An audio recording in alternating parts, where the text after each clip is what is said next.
Assalamualaikum Sobat Football United, ringan amatiran ala gue.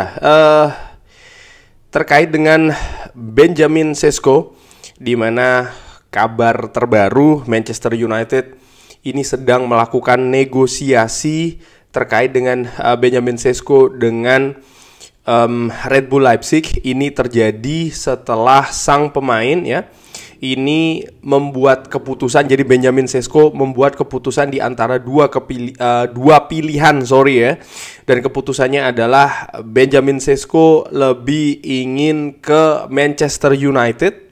Hanya ada Manchester United, dan ini yang membuat saat ini Manchester United menjadi yang terdepan. Bahkan menurut gua Newcastle United ini tidak lagi memiliki kemungkinan yang besar bahkan ya. Dan ini yang membuat Red Bull Leipzig bernegosiasi dengan Manchester United. Angka terakhir ada di angka 85 juta euro, 75 fresh money, 10 juta add-ons. Dan Manchester United dikabarkan ini bernegosiasi tentang struktur pembayarannya seperti apa. Dari informasi ini maka berarti Red Bull Leipzig dengan angka yang diajukan oleh Manchester United ya. Dari informasi yang gue dapatkan dari beberapa sumber, Manchester United sendiri ini optimis ya, mereka bisa mencapai kesepakatan untuk Benjamin Sesko. Fabrizio Romano sendiri ini sebelumnya mengabarkan bahwa sang pemain menyepakati Manchester United, memilih Manchester United ini bukan hanya terkait dengan dia ingin bermain di Old Trafford, tapi bagaimana personal terms ya, artinya kesepakatan personal ini sudah disepakati oleh kubu dari Benjamin Sesko. Saat ini hanya tinggal kesepakatan antara kedua klub. Fabrizio Romano menginformasikan bahwa Manchester United dengan Red Bull Leipzig ini sedang bernegosiasi terkait dengan biaya transfer. Christopher Vivel bekerja sangat keras ya di kesepakatan ini. Lalu juga Jason Wilcox juga melakukan negosiasi dengan Red Bull Leipzig terkait dengan struktur pembayaran. Dan ini membuat ada semacam kayak efek lain ya. Dan ini yang ingin gue bahas di video kali ini, yaitu adalah Rasmus Højlund. Fabrizio Romano mengatakan bahwa here we go, kurang lebih seperti itu kalau gue artikan ya. Ini bisa terjadi kapan saja mulai dari saat ini, karena memang sudah semakin dekat dan semakin dekat. Nah, ini membuat ketidakpastian terkait dengan Rasmus Højlund. Samuel Luhrs dari Manchester Evening News mengatakan bahwa Rasmus Højlund bisa jadi akan dipaksa keluar oleh Manchester United, bahasanya seperti itu ya, kalau Benjamin Sesko melengkapi kepindahannya ke Old Trafford. Ini yang disebutkan. Dari Telegraph mengatakan bahwa Sesko ini sudah memilih ke Old Trafford ya, dan saat ini Manchester United sedang dalam diskusi yang terdepan dengan Leipzig untuk mendapatkan sang pemain untuk menutup negosiasi. Manchester United juga dikabarkan terbuka untuk tawaran kepada Rasmus Højlund bulan ini, tapi sang striker ini memberikan sinyal ingin tetap stay di Old Trafford dan ingin berjuang mendapatkan tempatnya. Dan ini juga sudah pernah disebutkan ya di salah satu wawancara dengan Rasmus Højlund sendiri, di mana pada saat itu kalau tidak salah gue lupa, Laurie Whitwell atau David Ornstein, yang jelas dari The Athletic ini mengatakan ya, jadi semacam kayak Rasmus Højlund yang pada saat itu meminta kurang lebih untuk diwawancarai, dan dia membuat statement tegas bahwa dia ingin tetap stay di Manchester United. Telegraph mengabarkan juga bahwa dia hanya akan dipaksa keluar. Mungkin ini yang bisa menjadi salah satu faktor kalau Rasmus Højlund ini cabut dari Manchester United. Artinya memang ada statement dari Manchester United bahwa kita tidak membutuhkan Rasmus Højlund lagi, kita memiliki rencana yang berbeda. Baru Rasmus Højlund kurang lebih ya kalau yang dari gua artikan dari beberapa kabar ini baru dia akan membuka kemungkinan keluar dari Manchester United. Manchester United sendiri disebutkan butuh menjual di angka 38,4 juta pounds ya untuk menghindari kerugian dari Rasmus Højlund. Ini sudah pernah gue katakan angkanya kurang lebih 38,4 juta pounds, ini berarti sekitar 46-48 juta euro. AC Milan dikabarkan ini bekerja untuk mendatangkan Rasmus Højlund dengan opsi beli dari Manchester United, walaupun mereka juga memiliki opsi lain ya, yaitu adalah Dusan Vlahovic. Akan seperti apa keadaannya? Menurut gue ini juga tergantung dari situasi finansial. Ketika Manchester United ini bisa melengkapi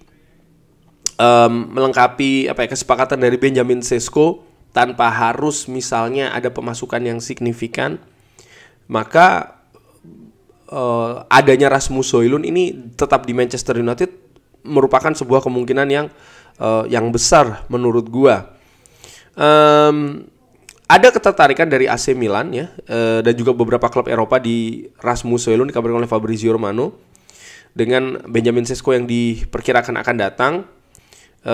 Dan ya, Manchester United terbuka untuk menjual Rasmus Højlund, tapi menurut gua ini tergantung juga gimana komunikasi Manchester United terhadap Rasmus Højlund. Terkait dengan kemungkinan apakah Rasmus Højlund ke Red Bull Leipzig ya, Alex Kruk ini menginformasikan bahwa Rasmus Højlund ya beberapa hari yang lalu nih memiliki statement yang jelas kalau dia tidak ingin bergabung ke Red Bull Leipzig. Laurie Whitwell ini yang mengatakan bahwa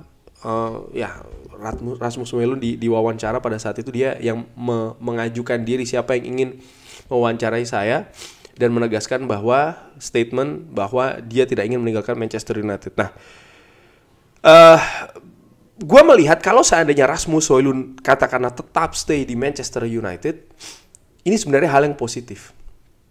Karena begini ya, dari pengalaman yang sudah ada sebelumnya, termasuk dengan pengalaman Rasmus Højlund sendiri, striker muda di Manchester United dengan pengalaman yang tipis di Premier League, dengan pengalaman yang tidak banyak juga di klub Manchester United sendiri, ini memiliki resiko yang juga cukup besar mengalami kesulitan ya dalam performa dan juga dalam kontribusi. Dalam arti maksud gue, Benjamin Sesko juga tetap ada peluang dia bisa jadi akan mengalami kesulitan di Manchester United. Nah, salah satu menurut gue ya solusi adalah dengan pembagian beban di lini depan. Tidak hanya kepada satu pemain aja, kepada satu pemain muda saja, apalagi pemain muda ya. Karena ternyata beban ini bisa bergulir menjadi sesuatu yang tidak bagus. Terkait dengan Benjamin Sesko, gue tentu saja mengharapkan ya dia akan sukses di Manchester United. Sukses di Manchester United bagi Benjamin Sesko artinya adalah Manchester United juga akan sukses, karena gol akan banyak ya kan, kemenangan mungkin juga lebih deras mengalir. Tapi kalau melihat misalnya apa yang terjadi dengan Rasmus Højlund di musim pertamanya, ada dinamika naik turun, tapi berakhir dengan oke. Angka yang dicetak gol oleh Rasmus Højlund juga bagus menurut gua. Tapi di musim kedua ada penurunan, dan bukan tidak mungkin Benjamin Sesko juga akan mengalami naik turun seperti ini gitu loh. Dan menurut gua ini mungkin tidak bagus gitu loh bagi Manchester United. Kenapa? Ketika ada pemain penampilannya terlalu ekstrim naik turunnya, maka dinamika stabilitas ini tidak terjadi. Dan menurut gua walaupun ada Mbeumo, ada Cunha, ada Bruno Fernandes, ada Amat ya, ada Joshua Zirkzee juga, di depan tidak bisa hanya satu pemain saja yang diandalkan menurut gua. Dua pemain, Zirkzee dengan Sesko, bagaimana? Apakah cukup? Enggak. Musim lalu membuktikan hal tersebut. Menurut gue tidak cukup.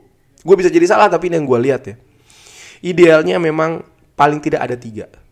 Gue berharap memang karakter yang berbeda, arti pemain lebih senior, which is saat ini nampaknya tidak akan terjadi. Gak apa-apa, ya menurut gue. Tapi jangan cuma dengan Xerxes saja. Benjamin Sesko. Gue harap kalau memang Rasmus Højlund bisa stay, kenapa tidak? Kalau memang itu memungkinkan dari sisi finansial, kenapa tidak? Biarkan 3 pemain ini bahkan ya bersaing secara keras. Kompetisinya akan ketat untuk mendapatkan satu tempat di depan bahkan. Dan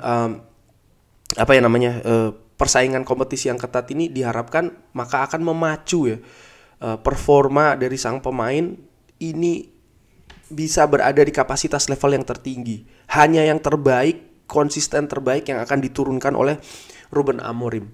Apa jaminan misalnya Benjamin Sesko penampilannya akan selalu bagus gitu katakanlah ya di 38 pekan Premier League.